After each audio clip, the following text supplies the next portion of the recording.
There have been a lot of big changes to iOS since we published our last video about iOS 15.1. We're talking about a new Siri Voice, some new privacy settings, some changes in the camera app, and we're going to answer one of your questions from the last video. But first, we're going to start with a feature that feels about a year overdue, and that is unlocking your iPhone with Face ID while wearing a mask. A previous iOS update let you do this with an Apple Watch. Now, you can just do it all the time, no Apple Watch necessary. So I'm going to go to the Settings app, scroll down to Face ID and passcode. I'm going to enter my passcode, and then scroll down here, Face ID with a mask, turn that switch on, set it up. It's much like the setup process for regular Face ID. You're just wearing a mask. So we set this up on David's phone. Let's give it a whirl. That's right. You're just going to have to take my word for it here that it works, but let's see. All right, it worked. There we go. Third time's the charm. Yeah, this feature's been pretty hit or miss for me, especially if I'm out and about and I'm wearing a winter hat and the hat comes down to your eye range, because what it's doing is it's detecting the unique features around your eyes. So if those are obstructed in any way at all, this might not work. When I worked in the Apple store as a tech, there was a woman who came in once. Her husband had just died. It was very sad. She had his iPhone. She asked us to help get back into it so she could get some family photos. We couldn't do anything. Fortunately, Apple has now built in a feature that lets family members access their relatives' photos. Yep, that is Legacy Contacts. Go back to the main page of the Settings app and scroll all the way up and tap on your name at the top of the screen. Then tap Password and Security. Then scroll down to Legacy Contact. Tap on that, then tap Add Legacy Contact. I'll give you some information here, and you can add the person that you want as your legacy contact. Exactly. You need their death certificate, and you need the code that gets generated as part of this to send that to Apple after the person dies, and then Apple reviews it, sends you the information back so that you can get into their account. But the one thing to know is that you cannot access their keychain. Photos, chat messages, you can get that, but if you're don't rely on this for passwords. Next up, an option we've had for Wi-Fi for a while now. Now we have it for cellular too. Let's go back to the main page of the Settings app. Scroll down and tap on Cellular. Tap Cellular Data Options, Limit IP Address Tracking. Limit IP address tracking by hiding your IP address from known trackers in Mail and Safari. We recommend turning this switch on. Yeah, it's one of the ways that email companies know how to target you so well, is there's these hidden tracking pixels. This protects you from that. Next up, another relatively new feature, Notes for Passwords. One of the uses I think that could be for this is just writing down the answers to your security questions when you sign up for important accounts. It's a little bit clunky to get to at this point, but it could be useful. Also good for hints for your passwords. Let's go back to the main page of the Settings app and scroll down to Passwords. Tap on that, Face ID, log in. So if I just go ahead and I click on a password, let's go to Facebook. It's the right thing to do. Yeah, and then just tap Add Notes, and there you go. My password shows up on the screen. That's nice. So we'll blur that right out, but you can add a note like start taking notes, Zach. Password. We're getting all those hints. passwords. So you can just type something in, tap Done, upper right-hand corner of the screen. Now that note shows up below the password. And if you see any strange messages coming from David Lynch's account in the near future, yeah, it's totally not our fault. Next up, a new feature for iCloud Plus subscribers, hide my email in the Mail app. In 2004, Bill Gates said that spam email messages would be gone within 2 years. He was not correct about that, so this is a good feature. Yes, if you go to the Mail app and you start composing a new message, tap on the From field, and then tap on your email address, and then just select Hide my email before sending that email. Right, so somebody gets it, they can reply to you, but they reply to the anonymous address that then gets forwarded back to you. Yep. So it's not like they can't send something back. If you're enjoying this video so far, please consider subscribing to this channel. There's a lot to keep up with these iOS updates. If you subscribe to this channel, catch all of our videos. We pay attention, so you don't have to. Right, and it helps us out a lot, let's just be honest. Yep. YouTube algorithm, they like that stuff, so we're saying it. Yep, let's go back to the Settings app and talk about the new Siri Voice you mentioned at the beginning of this video, recorded by a member of the LGBTQ+ community. So in the Settings app, scroll to Siri and search, tap on that, then tap on Siri Voice, and the new voice is American Voice number 5. Hi, I'm Siri. Choose the voice you'd like me to use. I really like this idea.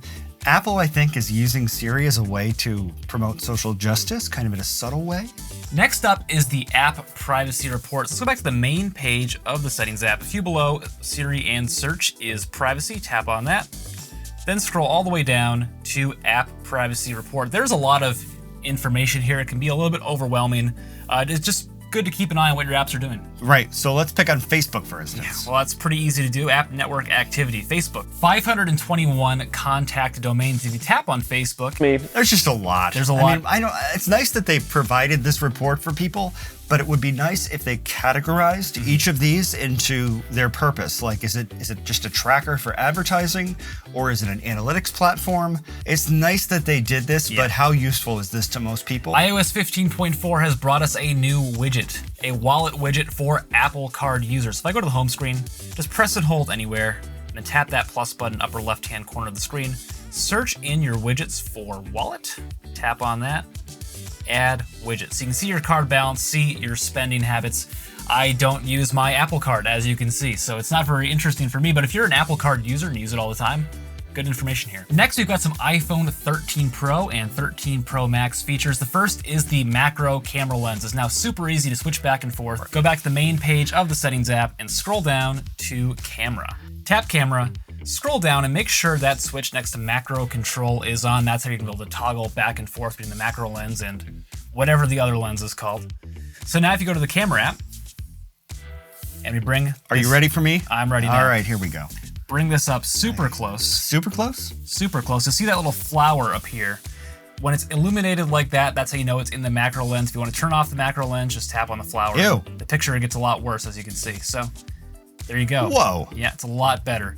If you turn off that switch next to macro control, you won't see this flower appear. You can't toggle back and forth. So what is a good example of something to use with the macro lens? You're taking a picture of a very small insect. Or a flower. Flower? Sure, flower. It's a flower button. Also for iPhone 13 Pro and Pro Max users, Pro Motion Display now supported in third-party apps. So this is an interesting one for me, because since it's so new, I think that there could be bugs with it still. I mean, there were bugs, that's why it's taken them this long to release it in the first place. And I want to talk about a battery life issue that may occur on certain people's phones. Yep, so let's go back to the settings app. Back to the main page of settings, scroll up and tap on accessibility. Then tap motion. You'll see the switch here, limit frame rate. Right, limit it to 60 frames per second, which is the default. It's always been 60. If you notice a big battery drain immediately after you update your phone to iOS 15.4, come in here and try turning off limit frame rate, because if it's 120 hertz and third-party apps are now able to use it, let's say Facebook, not that we would want to pick on Facebook, but if Facebook was allowed to use it and you're on Facebook a lot, it might cause a lot more battery drain. AirTags have some new anti-stalking features. Darn it. When you set up an AirTag for the first time, you'll get this new splash screen saying, hey, it's illegal to stalk people with AirTags. We can tell law enforcement if people find this unknown AirTag near them. Also, you'll get quicker notifications when an unknown AirTag is near your phone. Apple doesn't want to get sued. Apple doesn't want to get sued. Doesn't want to get sued. Yeah, there have been a lot of stories about people using AirTags to stalk other people, and Apple is, maybe they weren't anticipating that. They were anticipating it. They but were. I don't think that they were anticipating the level of it. Like now, it alerts people faster than it used to if they're being tracked. Yep. So maybe they weren't giving the criminals enough credit for being able to, quick bang. We got a question in our previous video about a Safari settings. Let's go back to the main page of the settings app, scroll down, and tap on Safari. Come down here to privacy preserving ad measurement. Back in the day, 1 year ago, advertisers could tell if it was you specifically who clicked an ad. So then Apple built this thing called privacy preserving ad measurement that anonymizes that data so that advertisers can tell that the ad was clicked but not who you are. If you want to disable that attribution completely, turn this switch off. And if you've had it left on for a while or you want to keep leaving it on, you can clear out that data that's been saved by clearing your history and website data on your iPhone. They say if you can't beat them, join them. We would like you to join us as a member of the Payette Forward family. Got some great perks for you, like giveaways, access to us, early access to some videos, getting our members-only Discord. If that all sounds good to you, click that join button right below this video. And for the chance to have your question answered on a future video, leave a comment down below. Thank you for watching.